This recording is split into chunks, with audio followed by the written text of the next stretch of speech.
Alonso. VK on the beat. Check.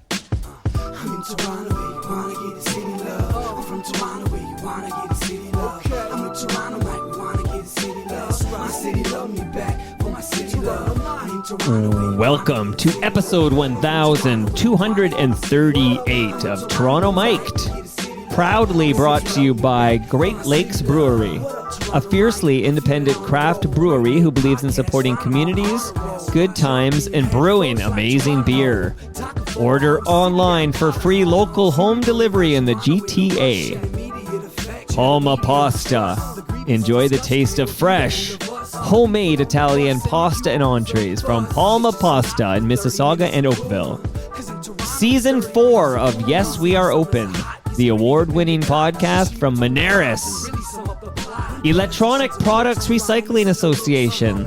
Committing to our planet's future means properly recycling our electronics of the past. The Moment Lab. Brand marketing and strategy, PR, advertising, and production. You need the Moment Lab. And Ridley Funeral Home. Pillars of the community since 1921. Today, diving deep into the ongoing history of Glueleg, including where that name came from, our founding members, Carlos, Alonso, and Christian Simpson. Welcome, Carlos and Christian. Hey, Mike. Thanks. Hello. Great to be here. I see you guys coordinated your wardrobes. You guys said, hey, are you wearing black? And Carlos was like, I'm going to wear black. And Christian said, I'm wearing black too. Carlos always wears black, so that's not really anything for him. And I have blue jeans on. Oh, that's true. Just in Yes. case you didn't notice. Okay, so it's not all But black. I would definitely prefer a pair of black shorts right now. So It is warm out, eh? unreal, yeah. Not as warm, by the way. I don't know where you guys came from today. What neighborhoods did you come from today? I came from the harbor front. Right Okay. at Queen's Quay in Bathurst. So that's near like the Tip Top Taylor condos or something like that. That's right. Yeah, Okay. just around the corner from there. So you came by the lake, but what about you, Christian? Where did you come from today? Well, I came from the lake as well, but Okay. a little farther east, Cobourg, Ontario. And I'll bet the beach Yeah. is rocking right now. I'll bet you it is. This is going to be a crazy weekend now. Well, since you guys are lake guys, there was a moment, I think it was yesterday, I want to shout out new FOTM Anthony Farnell for this tweet, but there was a moment where at Pearson International Airport, it was 28 degrees, and at Billy Bishop Airport by the lake, it was 14 degrees. Like, this was the same moment, so... Okay. So it gets cooler by the lake, but good to see you guys. A lot of people excited about the, finally, better late than never, the Glueleg episode of Toronto Mike. So Thanks very Definitely much. late. And there are gifts coming. I know that's why you're here, but shortly I'll be giving you some gifts. But maybe I dive in because we're going to get the origin story and play some new tunes and find out what's going on with Glueleg. But I got some questions that came in when people heard Glueleg were finally making their Toronto Mike debut. So, first question goes to T-Dot resident. Will they be bringing the saxophone?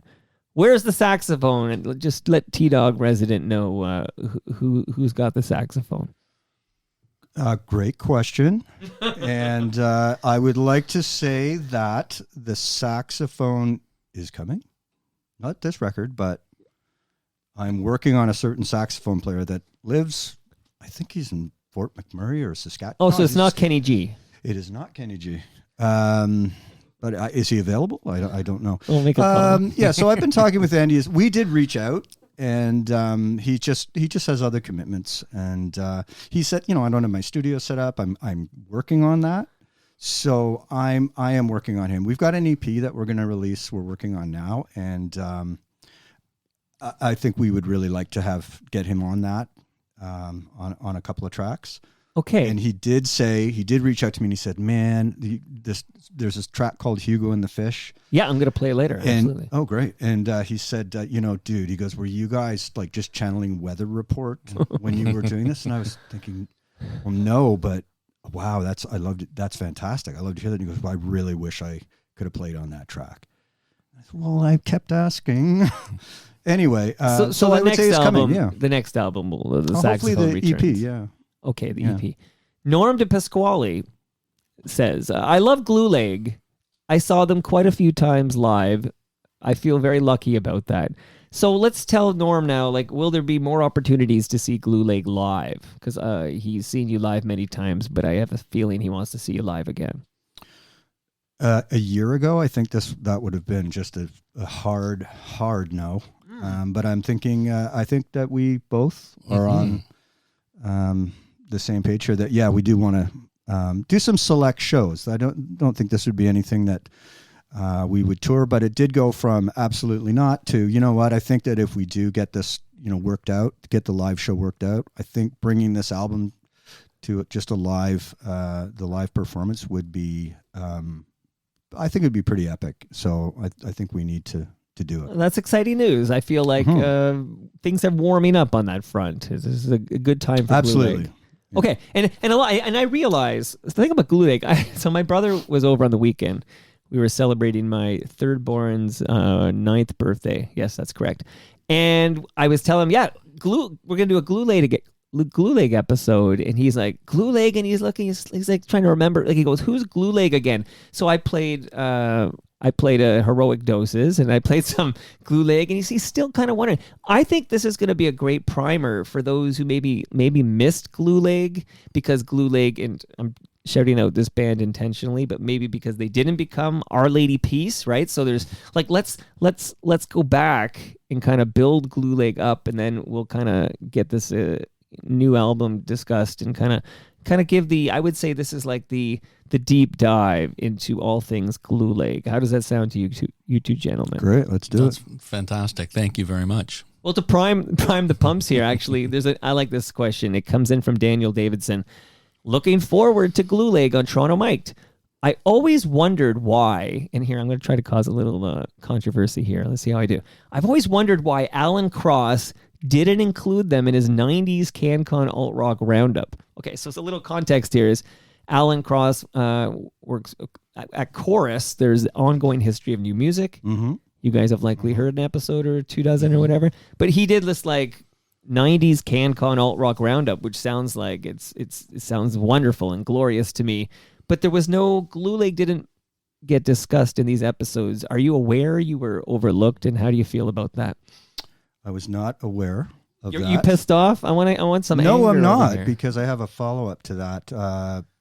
Alan Cross contacted us a few years ago and asked us to participate in their "Where Are They Now" show. So we did that. So although we didn't make the 90s roundup, we did make the "Where Are They Now." And Yeah. another follow up, I did send Alan an email saying, I don't know, because we started to get the gears kind of rolling and put this whole thing into play after that show. So I just said to Alan, I don't know if, I would give you a little bit of credit here. There was certainly some motivation from that. And and I sent him the new record, and he just said, wow, cool, man. Like, keep me in the loop. Let me know what's going on. So he's a good soul, but if he gets too busy or whatever, call me in, okay? I can get Alan. I connect FOTMs together. You guys are now FOTMs. That means friend of Toronto Mic'd. Thank you. Christian, you're going to get a tattoo. I think actually... I need the tattoo? I was going to say, Christian needs a new tattoo. How many tattoos you got? I don't know. Not that many. Okay. I see 3. Like, so, okay. Yeah. 4. Maybe that's it. Okay. Yeah. Do you, Carlos, do you have any tattoos? I do not. Not yet, anyway. Okay.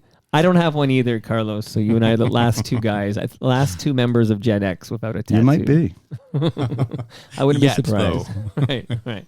All right. So a little really quick housekeeping, and then we're going to go back to the 90s. That's where I like to be, in the 90s. So a little housekeeping here to say that TMLX 12 is happening May 11th at 6 p.m. So write me, mike@torontomic.com, if you want the details. I even have a map. We're all meeting in Marie Curtis Park on the Toronto side. And it's, again, 6 p.m., May 11th. And when I say we, I mean all FOTMs are invited. So it's just a low-key collective. It sounds like a cult. Okay, this sounds like a cult meeting, but it's we're not no nefarious intents here. So let me know if you'd like to attend TMLX 12, again, May 11th at 6 p.m. This is 2023 if you're listening to this program. Mike@torontomic.com. and I will happily email you all the details. I might be sneaking some beverages to this park. I won't be specific as to what beverages I'll be sneaking in the park, but I will coincidentally give Carlos and Christian some Great Lakes beer right now. So you guys Awesome. are taking home with you some fresh craft beer from Great Lakes Brewery. Amazing. Look at that. Excellent. Thank you. Can't go wrong. No. And Carlos, I'm going to ask you this specifically. Do you like Italian food? I do, yes, quite. Okay, well, I'm also sending you home with a large meat lasagna from Palma Pasta in my freezer right now. You're gonna have a full meal. It's delicious. Yeah, I'm serious. I don't joke around about these things. So Well, thank you very much. That's very special. Jeez, just And I- Did not expect keeps that. getting better. I picked on Carlos, but Christian, you're also getting a lasagna. What? Take it back to Coburg. There is Coburg. Please pardon my ignorance. Is Coburg where the Big Apple is? No. That's Colburn. Is it? Yeah. Okay. So I have. I don't even know. I know it's Confused close, but my that's Coburgs and off Colburn. the highway. That's off we're down 401. at, we're down at the lake. There's a big beach in Coburg, and we're just right around the corner from that. Amazing. And then if you stay on the 401 and you just keep going east, you'll hit that apple. Okay, So- because I have like on a drive to a drive to Ottawa or something. I've jumped off the 401 and gone to the Big Apple, and it was either a Coburg or a Colburn, and maybe it was a Colburn, but Yeah, it's not far. I mean, it might be just past the Coburg exits. I think it's in that neighborhood. Yeah, Yeah, it is. somewhere. It definitely is. Somewhere along that. And they have great apple pies and they have great apple pies, fantastic. but they don't have Great Lakes beer. You got to go to the LCBO. No, they don't. I'm looking at this name. Octopus Wants Oh, to Fight. it's delicious. IPA. It is delicious. Octopus Wants to Fight. You got 4 boxing gloves on. One of my favorite. amazing. Reminds me of one of IPAs. our songs. Yeah. Well, let's get to El the music Popo? here. Okay. Carlos, are you the man responsible for the name Glueleg?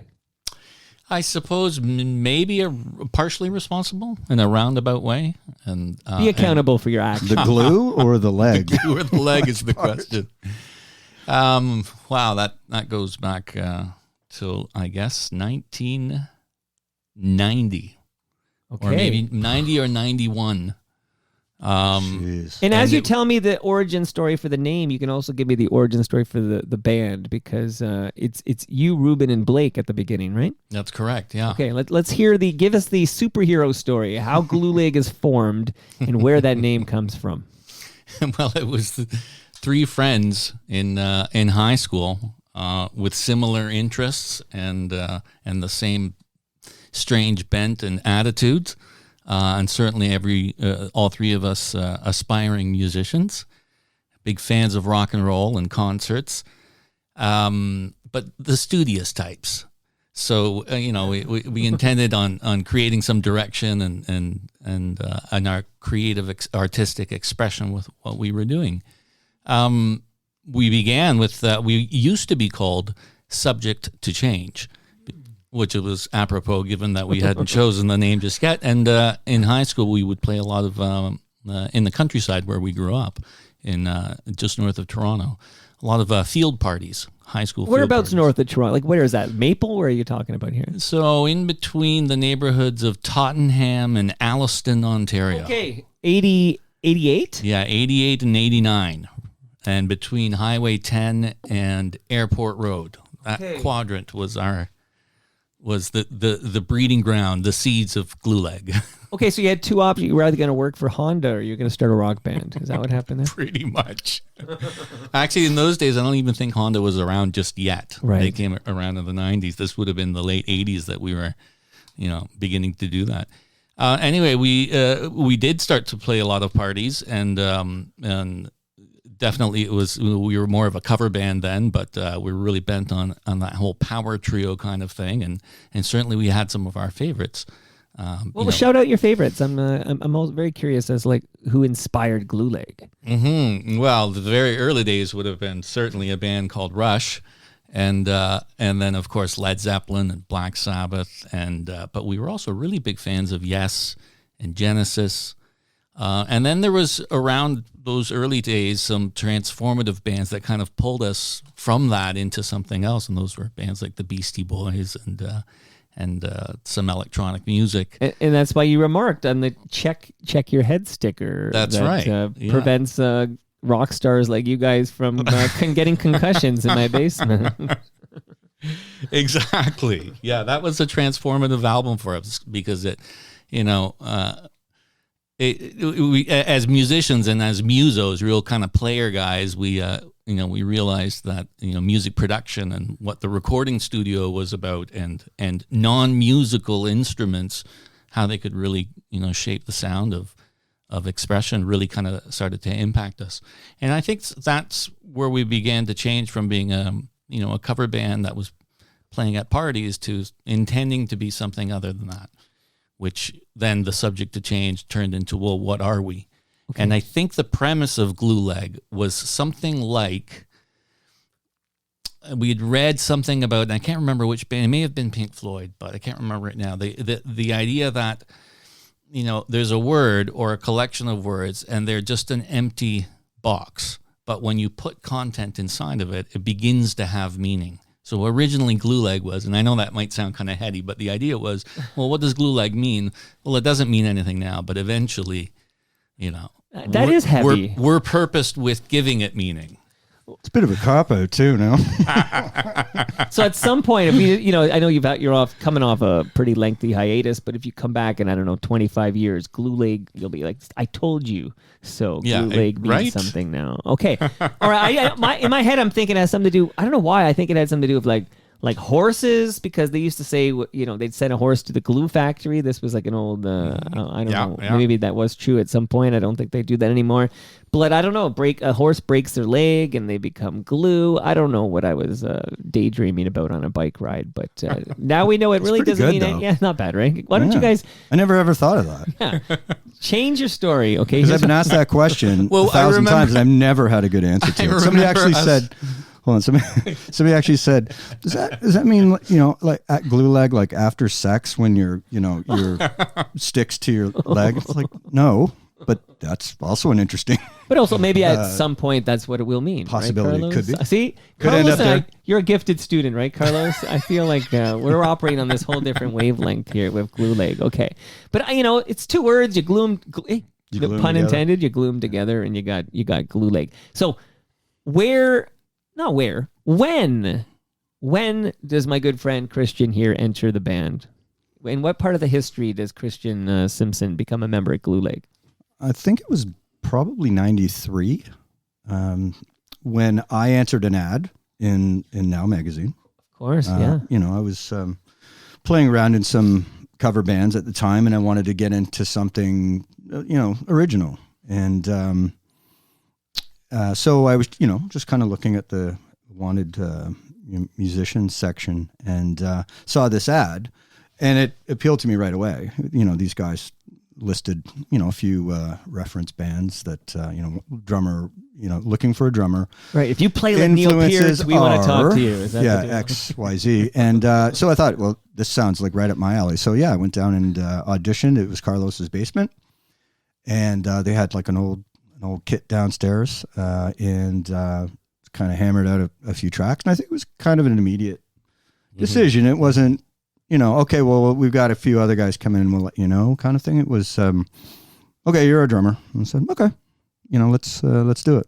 Yeah. I was really impressed right off the top from just playing with the guys. And then I remember going and listening to the cassette, the Angst cassette. And I think, or maybe it was a demo. Fraz was on there.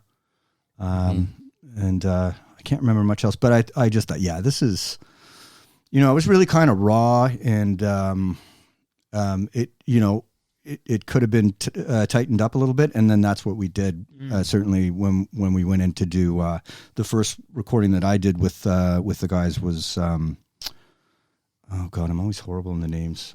Park Alien, the EP, yeah, the EP, yeah. Yeah, did that, and then immediately after that was released, did a bunch of local shows, and then went into the studio and recorded Heroic Doses. Okay, we're going to play some jams from Heroic Doses in just a moment, but because this is the definitive Glueleg history, we got to get specific. So, Carlos, we now know, of course, that Christian comes in as the drummer, but what would you say you do for Glueleg, Carlos Alonso?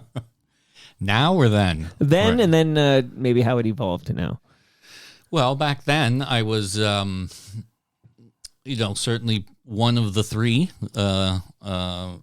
key contributors, and I started playing the bass, guitar, and also some synthesizers, and also I was one of the singers, and certainly one of the songwriters. And then up to now, that's evolved to, because it particularly is just Chris and I right now, that I'm playing in everything from Chapman stick to guitar to bass guitar and synthesizers and some piano. Okay. And remind us, what exactly is a Chapman stick? Yeah, that's a good one. So that was part of the early days too, and Chris was part of that when coming in on that and really encouraging that part of it.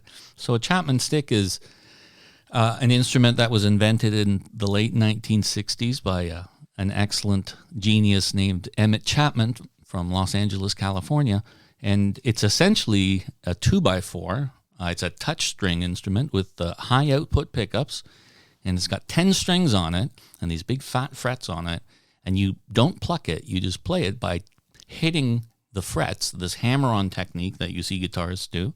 Well, this whole instrument's based on that. You tap it, but you've got strings that range all the way from the guitar range all the way down to the bass range, and lower, actually. So we thought that would be an interesting and unique way to add to the sound of the band, and particularly because we had this other heavy edge, which was this hard rock guitar happening, and that's that's still part of the sound, still one of my favorite instruments. Yeah, Chapman stick. Okay, love it. Now, just for the definitive record here, what was Ruben doing in the band, and what was Blake doing in the band, and then we'll play some old stuff, and then we're gonna get to some new stuff, and this is gonna be all encompassing, all Glueleg all the time. I'm pretty jazzed. Yay. So what was Ruben? Yeah. Oh, okay. So yeah, well, Ruben was one of the original members of the band, as was Blake. Blake was the drummer at the time, so he moved over to a band called Guh. Right. Great local band at the time. I think they're still doing shows now. So yeah, they were a fantastic live band. Really, really excellent vibe they had going on. It was very out there. Like, we were a bit out there, and they were way farther out than we were. But so anyway, we did a bunch of shows with them, back in the day. And so Blake decided to go and do that, but that opened the door for me.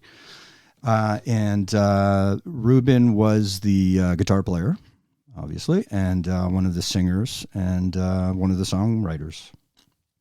Okay, cool. So let's get to Heroic Doses, and not just the album, but the actual single here. And then we're going to talk about, the details of putting this album together and anything you can remember about writing these songs. But here's a taste of Glueleg.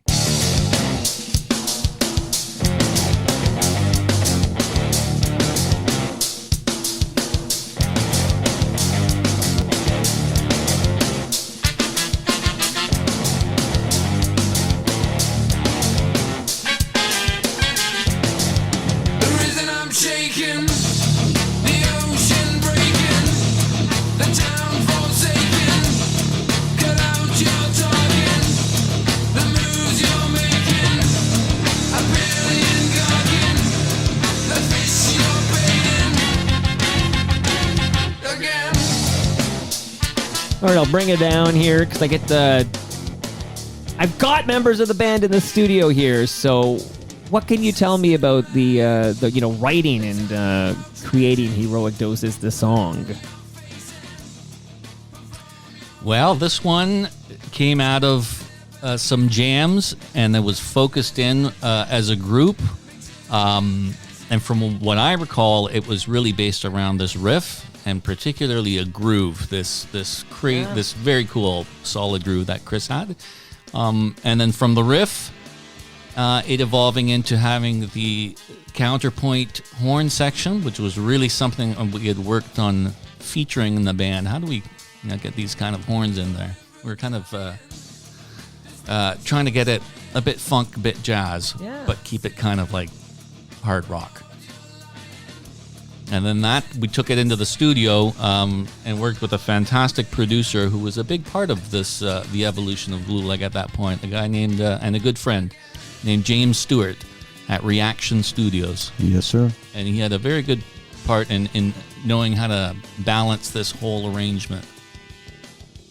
Well, you know, it is a wonderful life, so I'm glad you've got James Stewart producing Heroic Doses here. And it sounds great. I'll just tell you, so I've been revisiting a lot of this stuff. Sounds great. Like, when you listen to it in the headphones now, are you like, yeah, we did that? Like, how does it feel from your perspective? Yeah, I did a podcast a couple of weeks ago, and I heard How this. dare you? Get out of my I know, basement. I'm sorry, Mike. I'm sorry. I demanded exclusivity. Okay, that was part of my deal. So anyway, I heard this track for the first time in quite a while, and I was quite impressed. Yes. I loved it. I think it's held up. I thought, Absolutely. You know what? This still sounds great, and See, usually that person beat me by 2 weeks. I could have had Yeah, that I know. moment right now where you're Yeah. hearing it for the first time. we'll blame Kara. Yeah. We'll blame Kara. Yeah, I would have changed things around to get that. Although I It's did alright. play it to one of my neighbors a few weeks ago. He's, I guess, in his mid-20s. Is that a millennial? I think. It might even be too young for a millennial, but yeah, it might be I think it is. Yeah. He had no There's idea. a new one. And I asked him Generation Z maybe. Yeah. I asked him what he thought. He said, "Well, this is math rock." And I thought, I don't even know what that means, but Well, I know what that and I'm not means, sure but if I it was a don't think I would- compliment. I don't think it's a compliment, Does that mean it's but I don't. It's nerd also rock? not. Nerd rock? What does math rock mean? I'm trying to connect these dots here. Have to ask a nerd. Yeah, we wouldn't know. Carlos? We wouldn't know. Yeah, we're a bit nerdy, and I don't know math. That's not math rock. Come on, No. play some math rock right now, and our heads would be spinning. No, come on. No. That was just a it hooky defines- little It's a funky, jazzy, jazzy gem. Come on, Right. And It's it- Glueleg. Yeah. So when you've got that single, because we can call it a single. I don't know. It was a single. Yeah. Yes. Yeah. Like, I'm sure you're trying to get. I'm gonna guess you want 102.1 The Edge to play this single, right? And they did. And they did, right? So did you have a champion on the inside? I'm always curious, like with that, our local alternative rock station in the '90s, CFNY. Did you have a champion on the inside? Like, that's back when they had actual music committees who would choose what were playing. Nowadays, it's all like focus groups and. We had, I don't know, we had Denise Donlan on our side. Oh, at Much Music. At Much Music. And I remember speaking to her once after one of the award shows for the video for Heroic Doses that we were nominated for there we go. She was excellent. And, she's yeah. And I thanked her for the opportunity. She'd had us, I think, at that point 3 times already in a year and a half on playing live on Much Music. And she said, Carlos, every year we pick one band to, lift them off the ground, and you guys were one of them. So that was Yeah, they did I'm not sure of support how us we got that a figured lot. out. I don't know about any insider at I guess was it CFNY? at the well, time? it's always Not that's always 102? the call letters, but I Yeah. think they were going at that time. It would be 102.1 The Edge. Yeah, I'm not really. That's something I've kind of. Well, I have brother forgotten. I don't Bill know. will be in the basement. He actually lives in White Rock right now, but he's gonna visit and he's gonna be down here in late May. I'll Cool. ask brother Bill because I've heard Glueleg for sure on the Thursday 30. Oh yeah, Yeah. We charted on Yeah. 102 for a while, and we did some interviews on there, some live interviews as well. But I can't remember who specifically. Like live in Toronto interviews, maybe with Bookie or Yeah. maybe with It was Dave Bookman. Dave Bookman. It was Dave Bookman. That would make sense. Yeah, Yeah. he was a host of Live in Toronto for a while after Yeah. after Hughes. Yeah, Kim Hughes, and then And Bookie. Kim Hughes was also, she was a friend of James Stewart's who Okay. produced the record. And she had gotten us the Now magazine cover story in 95. That helped promote this album as well. See- Times were so different then as well. I mean, So like thanks, to Dave. get a little indie band on. Can you do that now? Get on. Where would it 102 go? point- Like, there is- Like, No, they're I know gonna what you're pluck saying. some little band off of Queen West and Okay, so support it. I don't- on this note, because know. just yesterday I was Zooming with Stephen Page from Bare Naked Ladies, and we were talking about how the early days, like when they were literally busking in Brampton outside the studio of CFNY, and then they ended up winning a contest, and everybody knows about the yellow tape and all that jazz, and the rest is history. yada yada yada #1 hit in the USA, right? Like you just gotta. It's that easy. Worked out Hang well. on, if I can interject, you had Yeah. Stephen Page on here yesterday. Yes, sir. Yeah. Did you tell him that Glueleg was coming the next day? No, but I don't think it came up. But So our first record deal yeah, was with Stephen Page's father. Okay. if I remember correctly. Page Publications. That's and right. they put out the yellow tape. They put out the yellow tape, and then they put out was it Park Alien? No, they put out the first version or the first run of Heroic Doses, and so it was Wow. thanks to Stephen Page and those Bare Naked Ladies Wow. guys that had seen us play at a show Yeah. and talked us up. And See, and see what's connected happening that here? dot. Did this happen Yeah. 2 weeks ago on that other podcast? Okay. No, it did not. See, there's some big war out there. Okay, who can get the most Glueleg? I think a lot of our initial, what would you call them? Moments that Yeah. kind of took us just up a notch was other bands seeing us and opening up. I Mother Earth was a big one. Yeah. We got a gig opening up for them. I think it was at the Opera House, and we had the EP out, and those guys were, they on their way to becoming one of the big bands in Canada. So anyway, they're headlining the Opera House. We somehow got on that show, and they really loved us and called their manager. It was Bob Latella at the time, and said, "You need to come down and see these guys, or book them a show and go see them." So, he did, and he ended up signing us on the spot. So, I Mother Earth, big help. Wow. The Bare Naked Ladies guys, the Our Lady Peace guys, the Tea Party guys were all guys, great. yeah. And there's Great to us. an original member of Our Lady Peace plays on the new Glueleg album. Jeremy, that's right. Jeremy, Yeah. he was in FOTM as well. Jeremy Taggart. Great, good to And hear. We'll get to all that. I'm actually just going to start another jam in the background here while we talk, just because. Oh, Dust. Oh, Red. Is this Red? Oh, yeah, it's Red.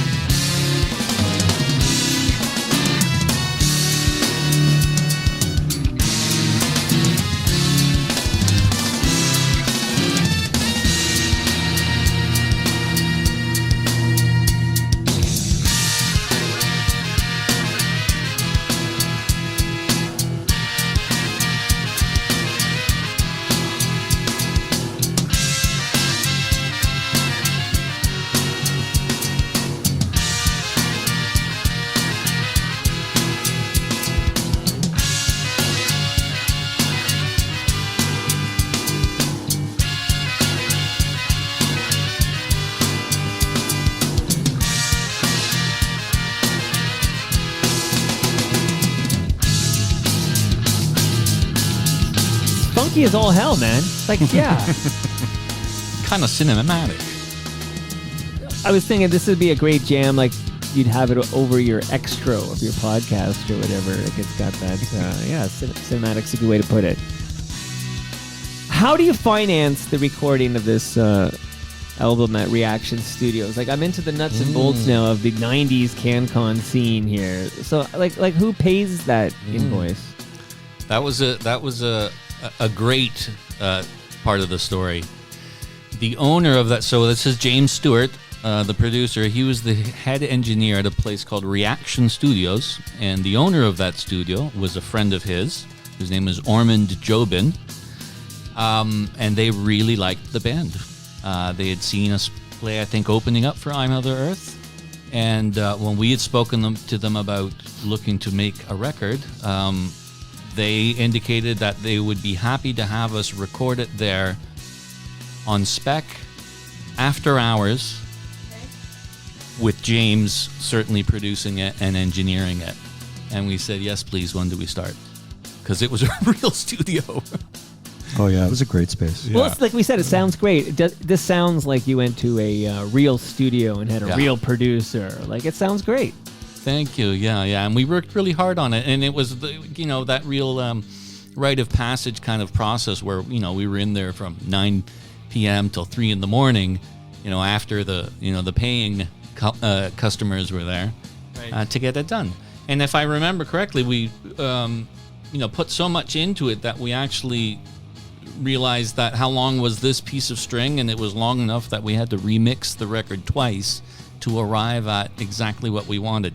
And then giving us that allowance, that ability to do that was a real bonus. And I think and one of the reasons why it's, in a sense, stood the test of time and still sounds fresh. Lots of work put into it. So now that we're, again, we are going to eventually get to 2023 because I got new music to play, but now that we're in the mid-90s Toronto scene, like, can you name check, you've already done a few, but just name check some of the other, bands of the time that were on the scene, and even venues. I mean, a lot of them are still here, but a lot of them are gone, but just start name dropping venues and bands if you don't mind. Well, certainly we played at the Rivoli probably more than any other club. Lee's Palace, of course, the Reverb. Sneaky D's. Sneaky D's a lot too. Yeah. I have permanent hearing damage from Sneaky D's. Yeah. Have you ever seen the T-shirt that says Glueleg sucking or not allowed to play here ever again? That one sold well.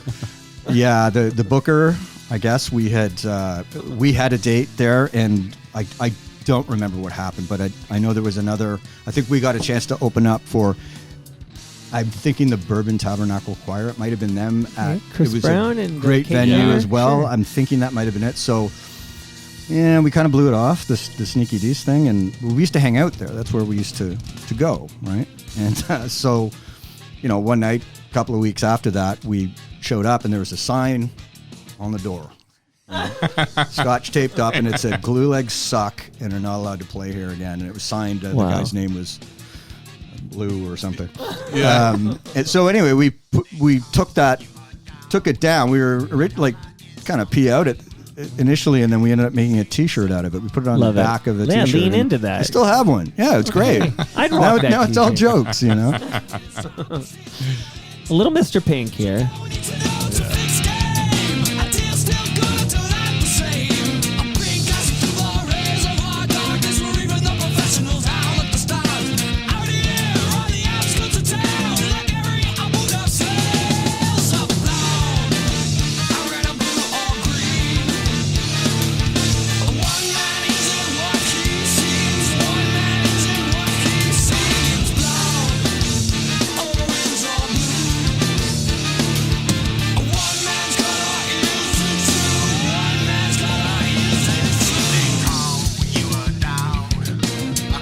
Buscemi with Mr. Pink, right?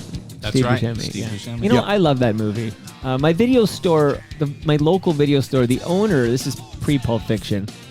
I have around the corner, still got a poster of Pulp Fiction I bought in '94, but he said, hey, you might like this movie, and he told me to rent Reservoir Dogs, and it just blew my mind. Anyway, Yeah. just shout out to all the video store guys who are recommending them. Yeah, that was a Who does that heavy anymore? movie. Yeah, absolutely. It's fantastic. Yeah. All right, who can tell me just a little bit about the creation of Mr. Pink? We're still, by the way, for you following along at home, we're still on Heroic Doses here, right? So this is, which is technically your second album, even though for some reason I thought it was your first album.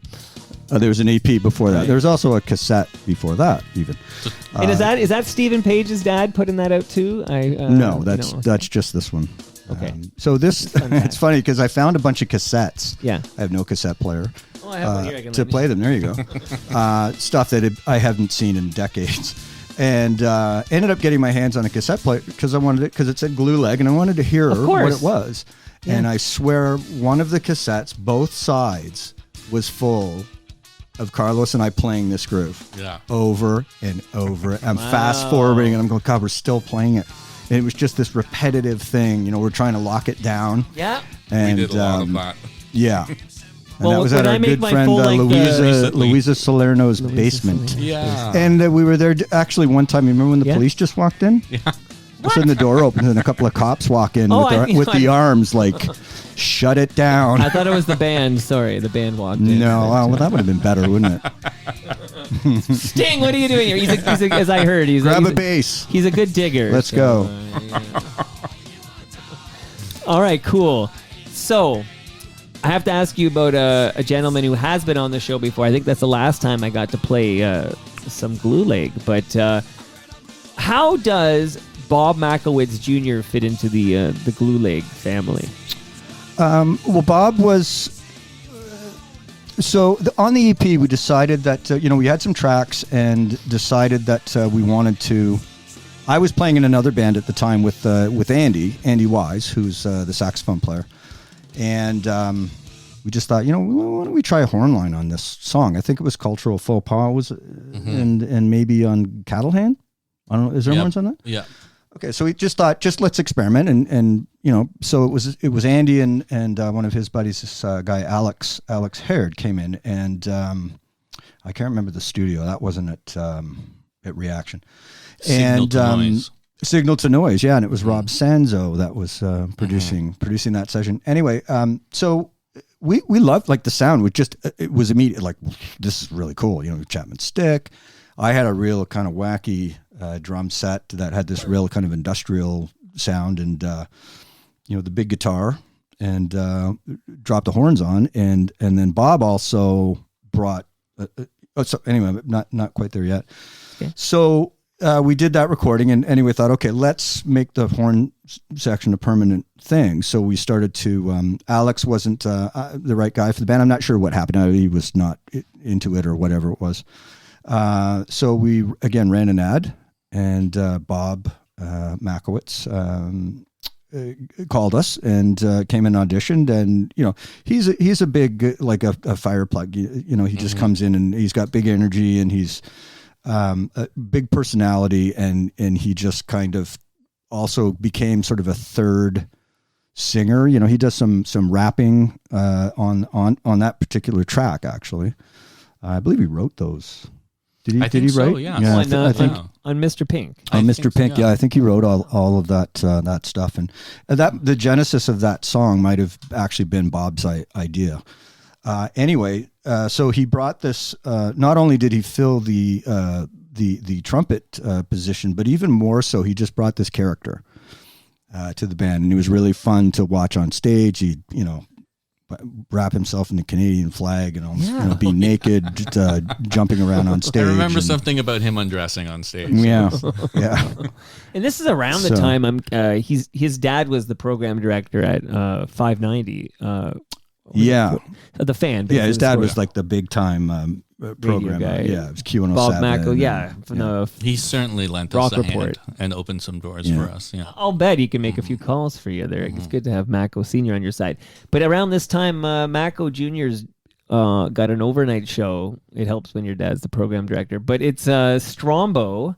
It's Strombo, George Strombolopoulos, Jeff Merrick, and Bob Macko Jr. And then people like, Elliot Friedman and Eric Smith, they're cutting their teeth on this. It was kind of an interesting time for young sports media professionals in this market. So. I remember Strombo, Macko, and Jeff Merrick, and they were on it. The game. It was like midnight on Saturday night. And that was a good show. It was really...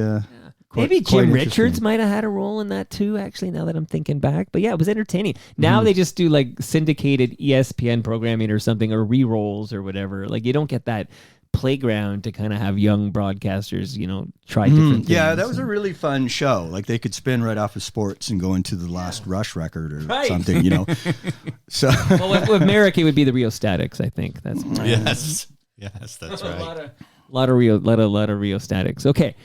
Now, we're going to just get you to the third album, and then we're going to get to the new album. But, of course, let me start this jam, and then we'll talk about...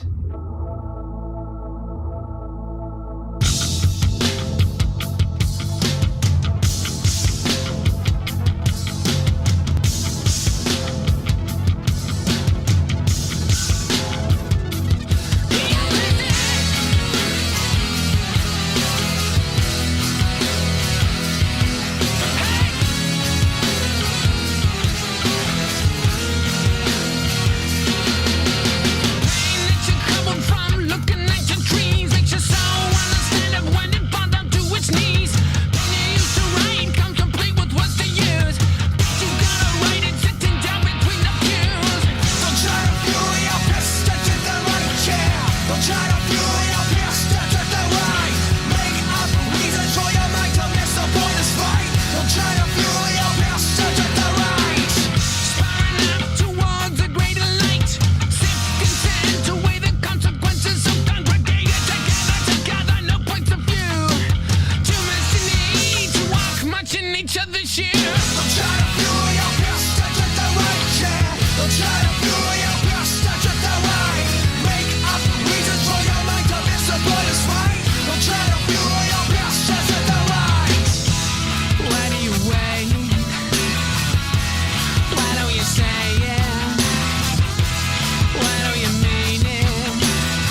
Digging it, man. Okay, this is from Clodhopper. This is the third album. This is Pistons.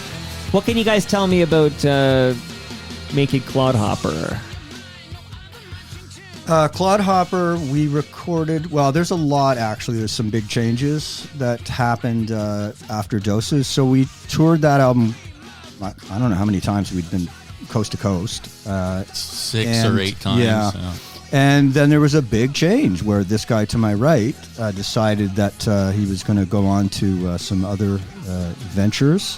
What other ventures were you going off to, Carlos? Come on. Well, I mean, I was, like all of us, was growing and evolving. And right around that time in the mid-'90s, there was this thing called the internet that was really starting to take off. I've heard of it.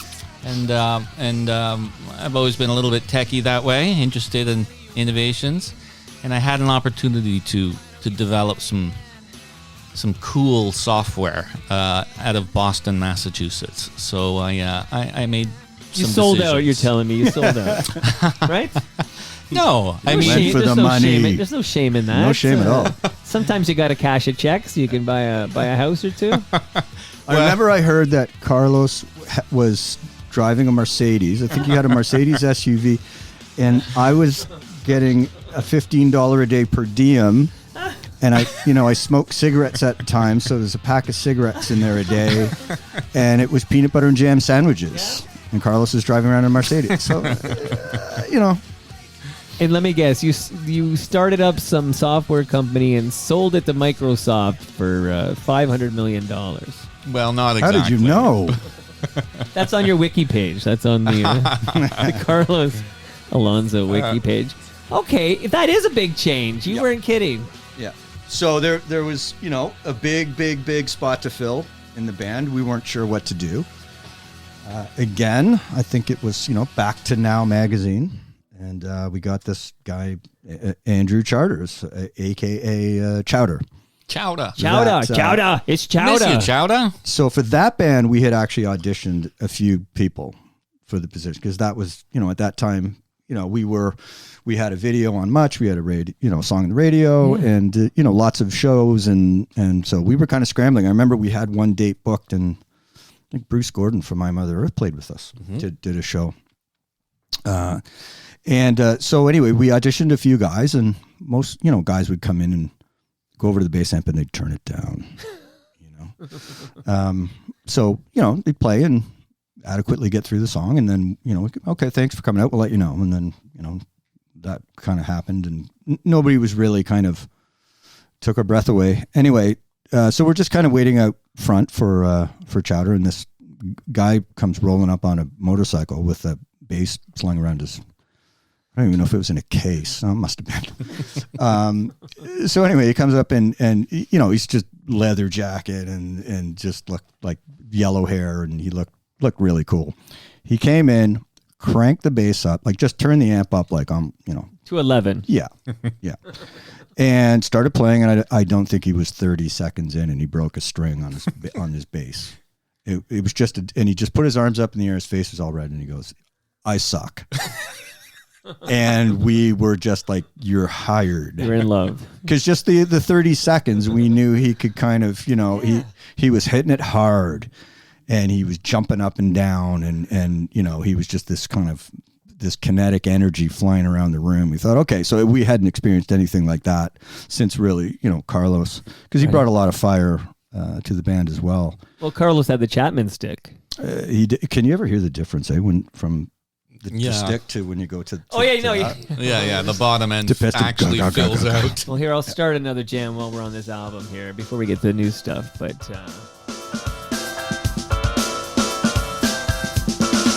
So I've been realizing how enticing your beguiling face can be. Sordid tales of frozen gales, you blow through sails of ecstasy. Got the dog, got the cat, got the car. Get good, I'm gonna get. Got the day, got the time, got the way to pay.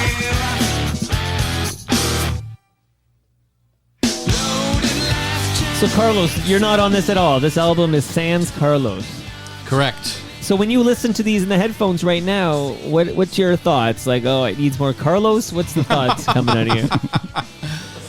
I mean, I'll be honest, for many years I didn't even listen to this record because of those sorts of feelings. But I still do feel connected to it. And remember, you quit. You weren't fired from your own band. This is you deciding to go make some money in Boston. Well, yeah, So, I mean, it's just essentially. But I mean, there was still that loss, that sense of, there. To be honest, there may have been some sharp edges around, the leaving. They're neither here nor there. But certainly, when I hear the record, or did for many years, I thought, wow, that would have been nice to have been part of that. The good news is, I guess in 2017.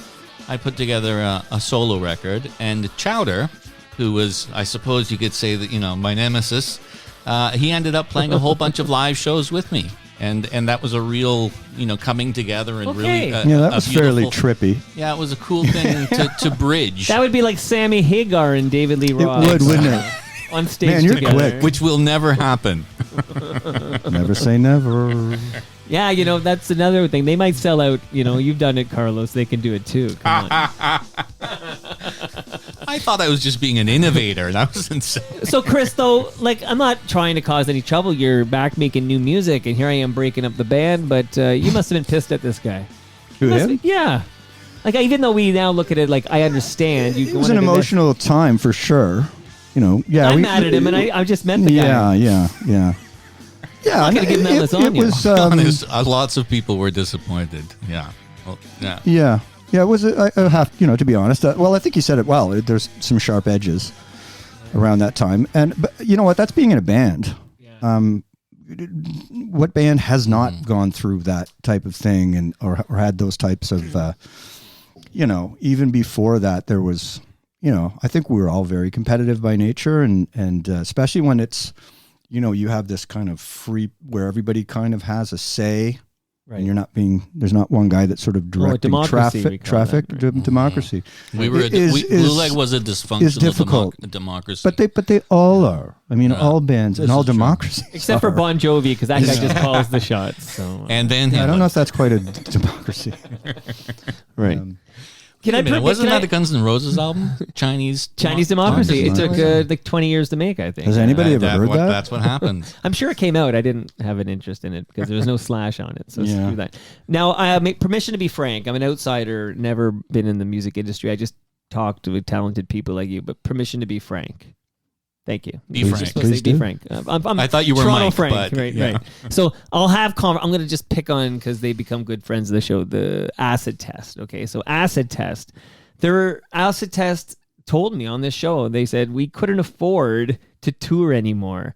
We think, us outsiders think, oh, you make money on the road. That's how it works. You tour and you make money. And then you learn from people like Steve and people from Acid Test. They tell you, oh, no, it cost us so much money to tour this damn country. We had to stop touring because we were going broke touring. And I'm just wondering, because I'm listening to these jams and I'm digging them and I'm thinking, how the hell was Glueleg supposed to no wonder you went to Boston, I'm saying, Carlos, because where's the money in it for a Canadian band, a talented Canadian band like Glueleg that doesn't even Sloan struggles, right? And Sloan had all these monster much music hits. I'm just curious if there was a time where you're like, oh, we need to get jobs. Mm-hmm.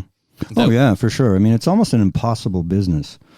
Game's rigged. There's very few. It's feast or famine, and most are in that famine position. Did I mention the peanut butter sandwiches and a $15 a day per diem? I mean, that was life. And I remember once we left from I don't know if you were on this tour, but we went from Toronto to deadheaded to Thunder Bay. Did the setup, did the show, tore down, threw all the stuff in the van, and drove to Winnipeg. Set up, did the show, tore down, got in the van, drove to Saskatchewan. Wow, that's a lot of driving. We didn't see a hotel room, I think, until didn't see a bed until Calgary. Wow, that was a real grind. That was just to save bucks, right? Yeah, and there's not a lot of food.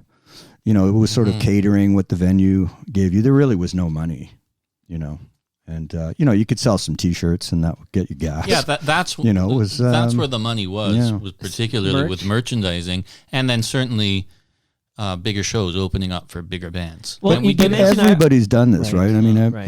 the police did that. Right, until the the Garys van. brought him to the... the story that the Garys tell is they brought him to the Horseshoe and 9 people showed up pre-Roxanne, like before Roxanne. Yeah, but there's 9,000 people that said they were there. That's true. That's true. So you shouted out, now speaking of these bigger bands who, gave you national exposure and stuff, you mentioned I Mother Earth, but we should also shout out the Tea Party, right? The Tea Yeah. Party? Yeah. Absolutely. Great guys. Yeah. Yeah. We did a few tours with those guys. Sweet. Oh, the drummer's been on Burroughs. Jeff, yeah. The other Jeff Jeff Martin. took a polite pass. did He he? lives in Australia now. That's right. Oh, I heard that, yeah. He's apparently enjoying life there. Our Lady Peace, this will tie in nicely to the new music because you mentioned Jeremy Taggart plays drums on a new song, but Our Lady Peace as well, right? Was supporting you guys. Offering you guys opening spots. Yeah, we did on some it. national tours with OLP as well, and I think Jeremy had quite a bit to do with that. Well, he's got good taste in. He does. Good taste in music. Yeah, he's a for wonderful sure. guy, great guy, funny guy. He's been on this show, right? Yeah, he's been on Yeah. the show. Yeah, he's been down. He also hell of a baseball player.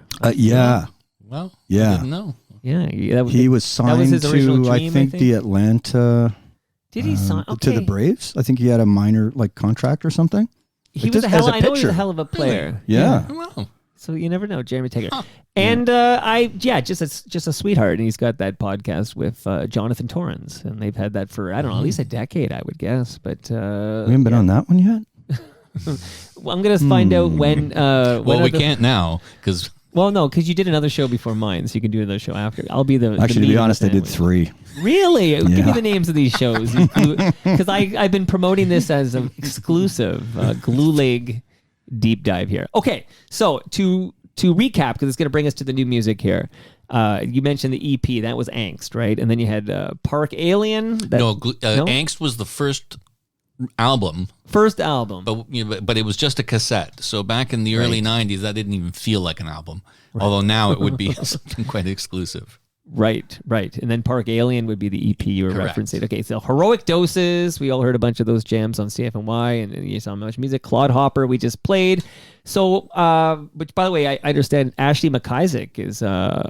He plays on one of those. He did. jams. He performed on that, and Lenny Jabour. I don't know if you remember her, and that was produced by Sylvia Massey, who had just come off of. That was a big score for us because she had just come off of Tool's Undertow record, which we all loved, and she was working at Paisley Park for Prince, and so she had some great stories. Well, those are some drops right there. Damn right. Holy moly, keep that coming. Okay, so Sylvia Massey, where did you produce? Where was this recorded? The Phase 1. Phase 1. Yeah, Okay. and one of the preeminent studios in Toronto. So it's one of those places you go into, and there's just gold records all on the walls as you're walking in. It's very And this, quite impressive. yeah, in 1997 when Claude Hopper comes out, I mean that you signed the distribution deal with EMI, right? We did, yeah. All right. What does that? By the way, when you say it, it sounds exciting, and I never know what that means. It just means they will help get your album distributed in the United States or in Canada. Like what exactly? No, it's just Canada. Just Canada. Yeah. Okay. Was Such there ever a big nibble? country, somebody's got to drive it around. But was there ever a nibble? I mean, because when I'm listening to my headphones, I always wonder, like, are my ears different than an American's ear? Like, I don't think it is. But was there ever a moment where it looked like there'd be an opportunity to break in the States, which I know is could be quite lucrative to a band? We did have a bite from Roadrunner, who was a smaller label, but they were getting big. I think they had. We did a showcase for them We in Manhattan. Yeah, Oh yeah, we played Yeah. at CBGB. at CBGB's Yeah, 96. and it Yeah. was. I think they were the only ones there, and I had a friend that showed up, so I think there might have Hey. been. It was Yeah. the classic, staffs like cleaning glasses. Couldn't Stephen Page get Seymour Stein to show up? I feel like they were they were good buds. Seymour got the Bare Naked Ladies their U.S. record deal. So Roadrunner, I think they had just signed Nickelback and who's that other band? Default? No, they were an American big band. Big, Creed? Creed. Yeah, so they kind of had those. They were going that way, and I think they had some. Well, that some sounds very different progressive from metal Glueleg. and stuff. Right. But yeah, we just kind of thought, I don't know if that's the right label. Let's maybe hold out for something else. I mean, in hindsight, I think the last time I saw our manager, Bob, rest in peace, we kind of talked about the old days, and he said, maybe we should have taken that Roadrunner off, or, who knows what would have hindsight would have happened. will kill you. It's 2020, but it kills you. So, yeah. It's a dangerous road there. All right, so here we are. We're going to talk about how the heck Glueleg came back together to create new music after a 25-year hiatus. But I just want to give you another gift, each of you another gift. Okay, so you see these speakers. You got these, they're wireless speakers. I thought it was soap. That's awesome. Boxan. Don't use that as Boxan. soap, okay? Box, as speaking of the police, okay? So that's courtesy of Moneris, because with that Thank you. wireless speaker, which sounds great, you're going to dig it, but you're going to be able to play season 4 Right on. of Yes, We Are Open, which is hosted by award-winning podcaster FOTM Al Grego, and he's been touring this country, just like Glueleg used to do. He's been touring the country. Good luck to him. Good luck to you, Al. But Al's got the big bucks of Moneris behind him, paying for his hotel rooms. Sweet. But he's been Very having nice. inspiring conversations with small business owners. And if you want to get inspired, if you're a small business owner or an entrepreneur like me, season 4 of the Yes, We Are Open podcast. While I'm shouting out, because you can go to yesweareopenpodcast.com to subscribe, but you can also go to if you have any like old technology, maybe you guys have like a phonograph player or an old TV, and you need to get rid of this thing. Don't throw it in the garbage. Okay, that's how that garbage, that the bad chemicals and everything end up in your in the landfill. So go to recyclemyelectronics.ca, find out where you can safely drop off that old tech. Okay, thank you to EPRA for recyclemyelectronics.ca. And last but not least, we have a brand new sponsor. I'm going to shout them out, and then we're going to get to the new album. But the Moment Lab specializes in public relations and has a team of experienced professionals who know how to craft stories that resonate with your audience and generate positive media coverage. Whether you're launching a new product, building your reputation, or managing a crisis, they've got you covered. So let me introduce you to Matt and Jared at the Moment Lab, and you can learn more about how they can help you achieve your public relations goals. Okay, I'm going to start a jam, and then we're going to get the story of how this came to be. This is where we're at. So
Carlos Christian, who wants to handle this one? 25-year hiatus for Glueleg. It's that long. Go. I think so. I did the math. But here you are. You got a brand new album, Horror Vacui. Vacui. You knew I'd butcher that, that's right? the fear. It's an Italian expression. It's an artist expression about the fear of an empty spot on a canvas or on a piece of art. If you because will. nature abhors a vacuum. Nature abhors a vacuum. That's it. So yes, it's just this fear, and I kind of dabble in that a lot of that type of art, I guess you will. And I don't necessarily paint, but A little bit, but work with other mediums. But I always struggle with that. I think a lot of artists do. Just when is this thing finished? And I think it's a very appropriate title for this record as well, because we just labored over this, and it was just, okay, when is it going to be done? Well, it's not done yet. You know, we keep going. We've got to finish this, finish that, add this, add that. And, you know, couldn't be happier with the end product. I mean, we love it as a artistic expression. I think it's you know, the best thing I've ever done. 20 tracks, and we're gonna. It's a lot of music. Yeah, it's a heavy listen, challenging. But for those, I think, that commit and just kind of dig in a bit, if you like the old band, I think you'll dig this. And you know, there's a lot of different things on this. So yeah, it's definitely a trip. So who initiated this? Carlos, Christian? Like, which one of you called the other one first? Carlos initiated this. So what happened, Carlos? You're like, I've got all the luxury automobiles. I've got the cottage. I need to get back to the art. Yeah, but you know, a slow uphill of that, essentially. I'd been making some solo records for a few years, and really driven and prompted by the passing of James Stewart, who was a very good friend and the record producer who worked on Heroic Doses. So that happened in 2016. So between then and 2020, I made 4 records, and what had started off as these, you know, world music-y kind of classical guitar-driven sort of things started evolving into ending up at the last record being something quite electronic and really ambient and deconstructed, and, you know, lots of soundscape stuff.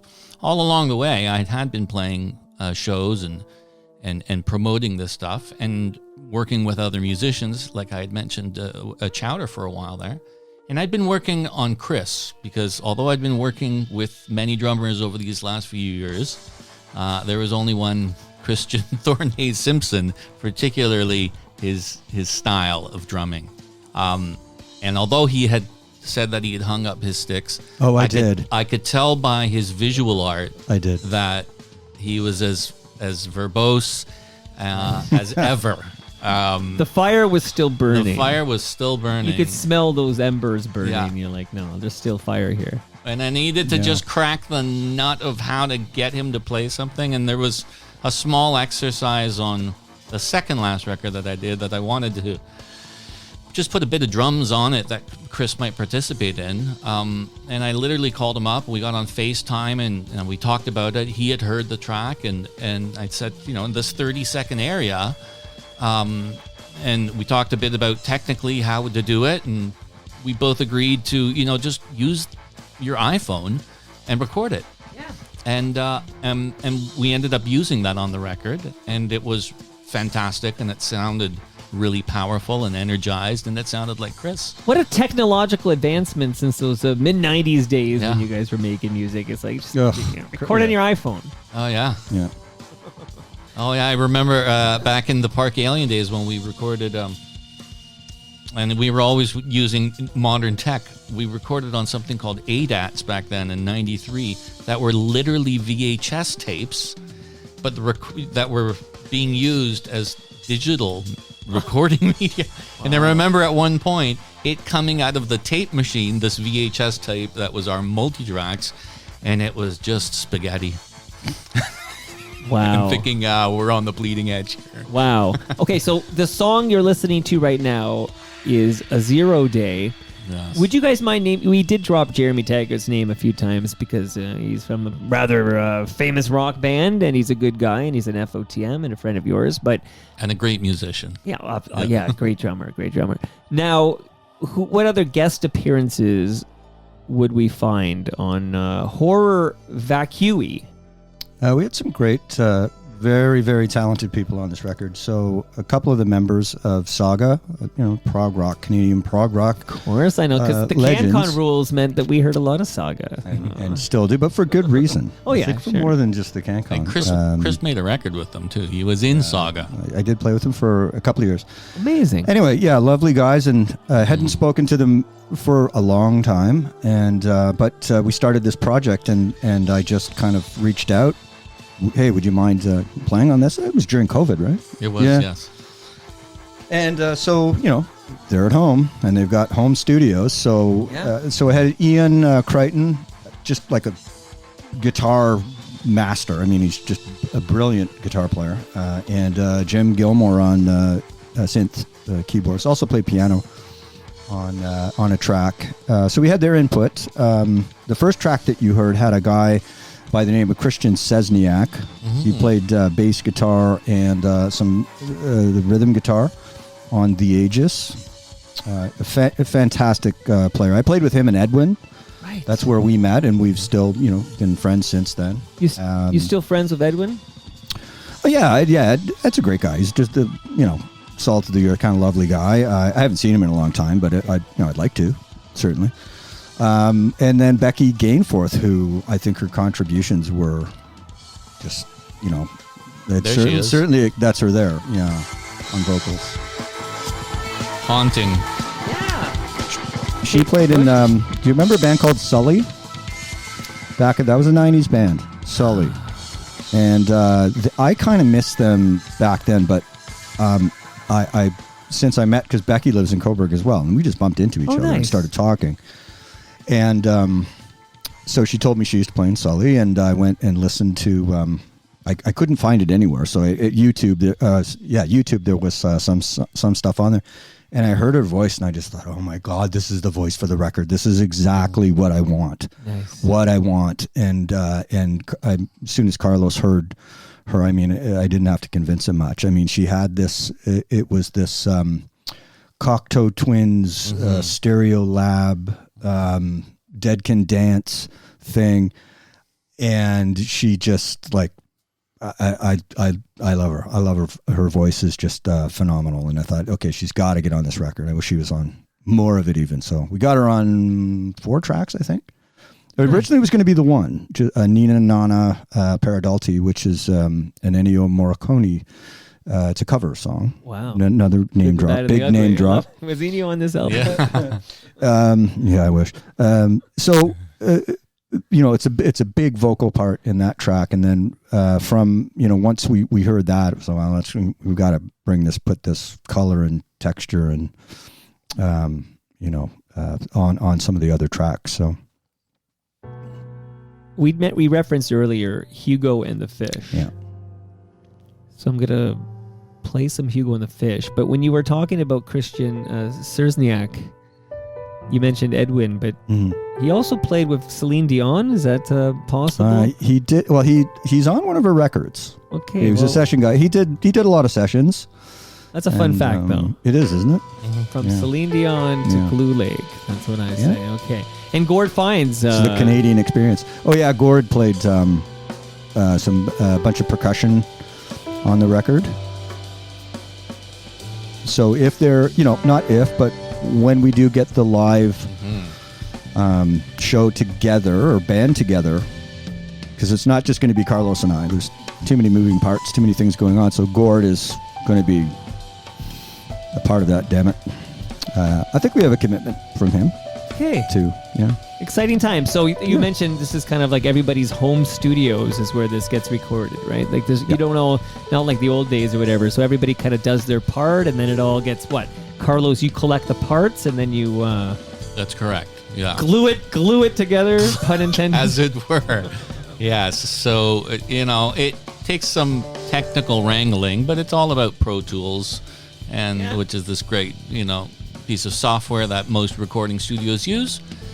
And, cloud drives and the internet and, funneling it all into, the master files to mix it all down. And speaking of master files, who does the mastering? So that was, the icing on the cake with this one is we took the opportunity to reach out to a fellow named Christian Wright, who's a mastering engineer at Abbey Road Studios in the London. Abbey Road. The Abbey Road Studios. Not the fake one, the real one. The A lot of actual Christians one. involved in the reals. creation of this album. there are. At least 3. Thought of that. At least 3. And I will say, now that we've got to know each other as we kind of wind down here, I can tell you that maybe Carlos maybe he got the money, but I want to let Christian know he got the good hair. Yes. And I think I would Well, I would thank rather you. have You the got good some good hair. hair, too. Thank you. You got good hair. And I don't have any money either. So it's I would take the hair over the He's money. being so humble that they just see the car he drove in. No, I know I'm gonna have to recant all these. What kind of car is he rocking there? Was he got a Tesla in my back driveway? What's going on? Nah, there? just a late model Porsche. Because he's a Canadian drummer. Okay. I told you I hung those up 20 years ago. I had to completely reinvent myself, or my wife was going to kick me out. How did you reinvent yourself? By walking away from the music business. But where did you walk towards? I walked towards the condo services industry. Yeah, so that's started up a business doing that with a partner, and yeah. And So- he's done well. You've done well. Done For okay, you. yeah. So you've both done well for yourselves, and now you can afford to be Canadian rock stars again, right? Just expressors, artistic expressors. Yeah, that's it. Yeah, there's And no wh- rock I- stars here. I'd like to just offer this with regards to this record. You know, what was practically afforded here, and really drove part of the sound of what this record and the production around it is Chris's home. And although it might seem a bit posh that he has an indoor pool on the lake, Well, that's it's Coburg for you. It's a fantastic live room, and that was one of the things that when we put his drums in there and we put some microphones up, and you know that big body of water and the views, we really, you know, to me, I was like, okay, this is it. This is where this record, you know, is going to be coming out of. Well, I'm happy for you both and love the new music. And I'm just, before I play some lowest of the low and we say goodbye here, although we need a picture, before you drive off in your Porsche, we got to get a photo here, okay? But what's next for Glueleg? Like what's the next move? You mentioned there might be some select live gigs. Give us a taste of what's coming down the pipe. Yeah, we're talking about getting that together. Now, Carlos, you're going to Spain for how long? A couple of months. A couple of months, so that's going to shut down. Put the windows maybe end of summer. Right. So yeah, we're gonna again try and just get this. I keep saying try. We're going to get this a live experience together, and when I don't know, but we're still working on music, and we've got there is an EP I mentioned earlier that we're in the process of finishing off.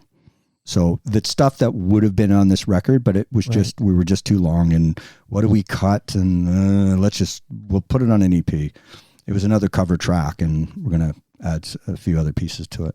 If we get some live Glueleg at the end of the summer, will Bob Macko Jr. be invited to the perform in the live gig? I would say absolutely. Sure, absolutely. I would love that. All right, exciting. Exciting times. Yeah. What a pleasure it was to meet you guys, Carlos, Christian. Like this Likewise, was thanks you too, very mate. much for having us. love Glueleg. The old stuff I love listening to, the new stuff I love listening to. We all need more Glueleg in our diet. That's my my recommendation for all the FOTMs listening. Just remember the fiber. There's a bit of that on this record.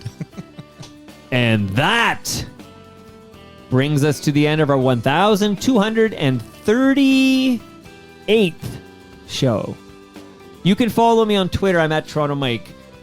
Where can we direct people if they want to get those headphones back on, Christian? And the important parts. Like, is it you got a website, a social? What are your social media handles? Just tell us how we can follow you. Yes, absolutely. The first place is glueleg.com, and that site will be up this weekend, all fresh and new, with all the content and merch coming, and vinyl and CDs, and certainly some live shows once we've got that production put together a bit more.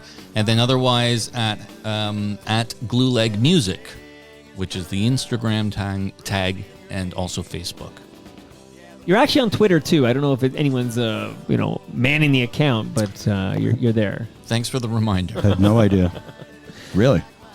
I'm still, even though Elon's trying to chase me away, I'm still hanging on to Twitter. But we'll He's see. making it hard, isn't He's he? making it tough. He'll be honestly now. NPR's. I mean, just now it's like get out of here. But then I don't know where to go. This is where I'm at. Like Well, I there don't is that. like Instagram. There is Truth Social. No. Don't go to Truth Social. I'm at Toronto Mike on Truth Social. No, our friends at Great Lakes Brewery, they're on Twitter at Great Lakes Beer. Palma Pasta is at Palma Pasta. Moneris is at Moneris. Recycle My Electronics are at EPRA_Canada. The Moment Lab are at The Moment Lab. And Ridley Funeral Home are at Ridley FH. We just dropped a fantastic new episode of Life's Undertaking.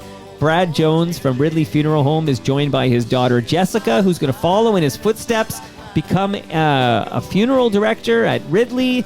This is her goal. We talked about it. That's the latest episode. Subscribe, enjoy.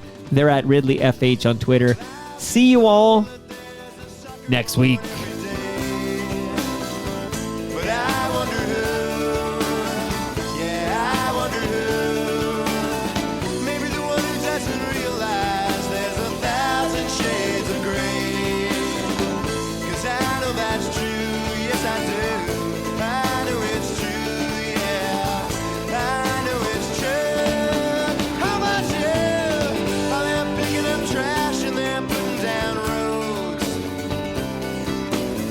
And they're brokering stocks, the class struggle explodes. And I'll play this guitar just the best that I can. Well, maybe I'm not and maybe I am. Who gives a damn, because everything is coming up rosy and green. Yeah, the wind is cold, but the smell of snow warms me today. And your smile is fine, and it's just like mine, and it won't go away. 'Cause everything is rosy and gray. Well, I've kissed you in France, and I've kissed you in Spain. And I've kissed you in places I better not name. And I've seen the sun go down on Sacré-Cœur. But I